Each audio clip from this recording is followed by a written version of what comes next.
La grande chance, il referendum in fondo è questo, un'opportunità senza precedenti per l'economia del nord-est, quella delle piccole e medie imprese, quella delle partite IVA, quella degli artigiani. Gente pratica che esulta per la vittoria schiacciante dei sì, ma che adesso vuole trasformarla in fatti.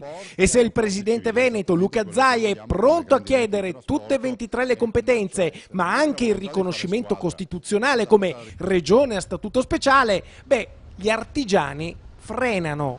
Le modifiche della Costituzione, la storia ci insegna che portano via anni.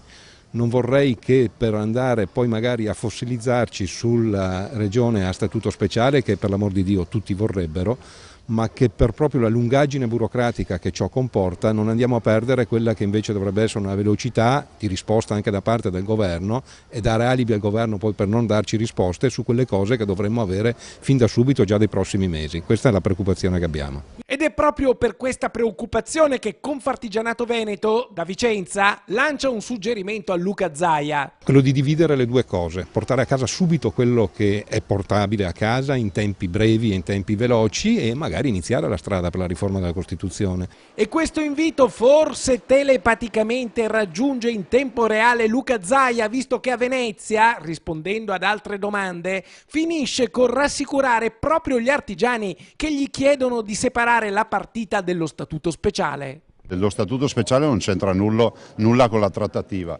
Dico però che solo i pessimisti non fanno fortuna e noi siamo sempre stati ottimisti.